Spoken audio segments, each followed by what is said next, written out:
Strings అంటే ఏంటి? Simple. String is a group of characters stored in continuous memory locations. Group of క్యారెక్టర్స్ని string అని అంటాం. దీని syntax data type char and string name, దాని length 20.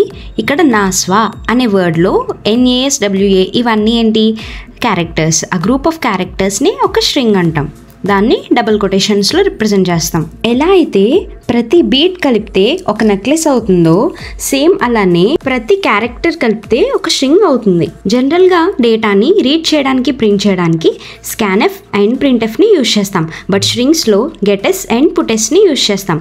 ఎందుకంటే ఫర్ ఎగ్జాంపుల్ నేను ఇక్కడ స్కాన్ఎఫ్ అని యూజ్ చేసి యూజర్ నుంచి నేమ్ వాల్యూ కనుక తీసుకుంటే అది నాస్వా వరల్డ్ అనే నేమ్ వాల్యూ ఇచ్చాను.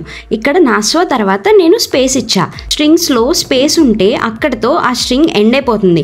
నా అవుట్పుట్ ఓన్లీ నాస్వా అనే ప్రింట్ అవుతుంది.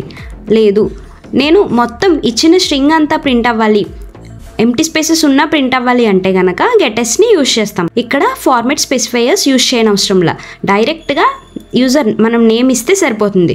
ఇక్కడ అవుట్పుట్ నాకు కంప్లీట్గా నాస్వా వరల్డ్ అని వస్తుంది. స్ట్రింగ్స్లో డిఫరెంట్ టైప్స్ ఆఫ్ ఫంక్షన్స్ ఉంటాయి. లైక్ స్ట్రింగ్ యొక్క లెంత్ని ఫైండ్ అవుట్ చేయడానికి ఇలా రాస్తాం.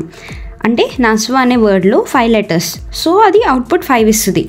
స్ట్రింగ్ కాపీ అంటే S2 స్ట్రింగ్లో ఉన్న డేటా అంతా S1కి కాపీ చేస్తుంది.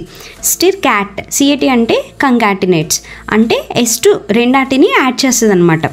S1 తర్వాత S2ని ఇస్తుంది. లైక్ S1 నాస్వా S2 వరల్డ్, ఈ రెండు కంకాటినేట్ అంటే యాడ్ చేసి నాస్వా వరల్డ్ అని ఇస్తుంది.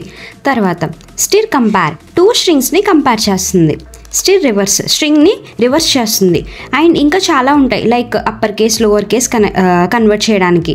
ఇప్పటి వరకు అయిన కాన్సెప్ట్స్ అన్నింటికి నేను హ్యాకర్ ర్యాంక్లో కొన్ని ప్రాబ్లమ్స్ అన్ని ఒక డాక్యుమెంట్ చేశాను. అవన్నీ కావాలి అంటే ఛానల్ని ఫాలో చేసి Day 13 అని కామెంట్ చేయండి. లింక్ మీడియంలో ఉంటుంది.